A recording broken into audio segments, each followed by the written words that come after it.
were trying to set a date for the surgery, and you know, with Christmas and my family and the doctor's schedule, and I had told them, I said, I think literally I'll be dead by March 1st if I can't have the surgery soon. You know, I just felt like I was dying a little bit each day. So I'm just like so grateful that I had this. I feel so lucky that I only had to do it once and I had it done right the first time. And so I was always having disturbed sleep, and 2.5 years in braces there, and it just continued to escalate. And I find out now that they say if you have problems with allergies, that was a big symptom. And I always had my mouth open to breathe, and my mom would say, close your mouth to breathe. I'm like, I can't breathe through my nose, you know, and I found out later why I couldn't breathe through my nose. But 2.5 years there, and then just an average life of growing up, and just with occasional allergies and things. And so then when I was 25, I thought I'll just do the surgery now. And 5 years in braces. That was fantastic. But 5 years in braces, and then the surgery didn't happen, like I said. And then I didn't really have so many problems, except with the allergies and the mouth open, and always perfect lipstick because my mouth never touched the other lip. But I finally, right before I met Dr. Hang, or shortly after I met Dr. Hang for the first initial consultation, there were bad fires in Moore Park, and it really severely affected my breathing, and then I just kind of went downhill after that. I developed asthma, and you know, I wasn't healthy. I also had arrhythmia, and my resting heart rate was like 110. I felt completely out of breath. If I could avoid going up any stairs at all, we'd be out shopping, and I said to my husband, okay, I'm only walking to here because I'm totally out of breath, and if there's stairs involved, I'm not going upstairs. So that was August of '05 that started. And I was really going downhill and having a really bad time breathing. And if I didn't have to do anything during the day that would involve me going upstairs we have a 2-story house. If I didn't have to go upstairs at all, that would be even better. And I kind of stopped with exercise. I didn't exercise as much because I would be in the middle of a class and have to leave the class after like 20 minutes because I'd be completely out of breath.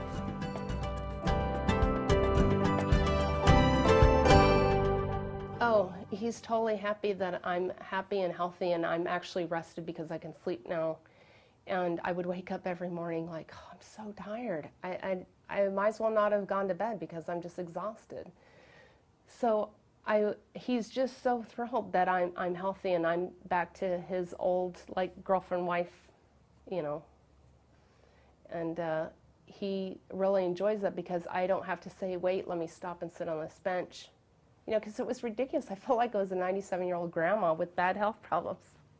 And I said after the surgery to the doctor, I said, hey, I'm not a grandma anymore. I'm completely a normal person who's energetic and happy. And that's another thing that I was losing patience. And I've always been a very patient person, but I was losing patience because I was so tired. And I have my patience back and, you know, my excitement for life. You just kind of give up and think you're like so tired, and everything is such an exertion just to do a normal task of laundry or walking up your own set of stairs. You know, walking, I park in the parking lot at the kids' school, which is only, you know, 30 steps away from their classroom, and I would just like, I'd take them through the drive-thru because it was just too much bother to do just walking, you know. So if I could avoid that, it would be much better. Always holding my neck out to breathe, and the older I got, and especially after the fires, I'd have to hold it out even further. And my mom started to notice that this would indentate all the time like someone with severe asthma, and I just couldn't breathe. I always felt like I needed to get adjusted, and I'd go to the chiropractor and I'd feel great for the day, and then it'd go back to right away by probably that evening or the next day or two. And it was just like a constant lump in my neck and my shoulder. And my husband goes, now when I give you a massage, it's so nice because you're not all lumpy there. You don't have any tension there. and I didn't really realize how bad my neck ache was until I didn't have one. And at my 3-week checkup after surgery, I said to Dr. Hang, I'm like, oh my gosh, I don't have a neck ache. It didn't really dawn on me, you know. It did that my neck didn't hurt when I was able to get about and around, but I think it finally hit me when I got back to California. And I'm like, oh, my neck is great, you know. Oh, it's totally great. I love breathing is like so important. I love breathing, and I love that I can exercise, and my heart rate when I'm completely exerted is like 130, you know, instead of like 110 resting doing nothing. So I feel good and I feel normal, and I feel like I used to feel growing up before the breathing issues became really bad. And I wouldn't recommend anyone to wait until they're, you know, in their 40s to have jaw surgery, because if you can find Dr. Hang now and you're in your teens or whatever, I say do it, and your parents should be 100% behind you, because it's only going to make you healthier. If we want to play ball or go bike ride or swim or whatever, I can join in instead of just sit there and watch. So that is fun, because I felt like, you know, if anything happened to me, who would take care of them, and how would they enjoy their life without me, you know? So to me, it was a life-saving surgery.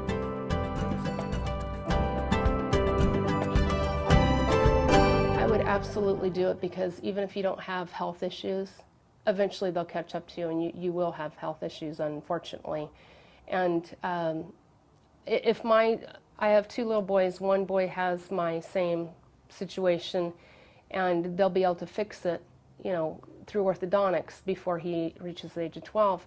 But if they were after 12 and they needed it, or however old you are when you start needing it, I would definitely do it in a second for them, you know.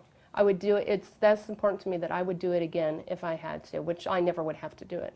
But I'm just saying, it's that important to me that I would do it, and I would recommend both doctors, you know. And I do recommend Dr. Hang all the time for people, because I think it's important to get the right orthodontic treatment. Well, I figured, you know, if anything's going to save my life and take care of me, I've got to do it. And, you know, I'll make payments, I'll do anything. Maybe insurance will cover part of it. You know, I had insurance that covered, you know, a lot of it, you know, because of the hospital and stuff like that.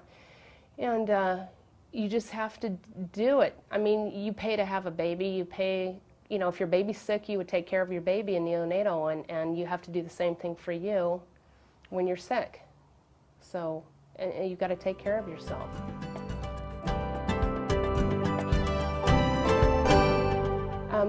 He knew what he was talking about. He was excited about his job.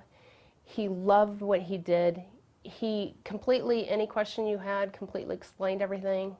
There was no like, oh, I gotta go look it up, I'll be right back. You know, it was never an issue of, gosh, how do I deal with this, and the other doctor, you know. He just knew what he did was right and the right way, and that you're not going to have to be bothered with it ever again. And I'm sure he sees people that have had surgery when they were younger and like, please fix me, I'm just a mess, you know. And I feel glad that I don't have to do that ever again. Sandy is all excited when she talks to you on the phone. She's totally helpful. If she doesn't know, then she'll ask, you know, Mrs. Hang or Deb or Elizabeth. And they all love kids, teenagers. They've got a really good bedside manner. They're really helpful.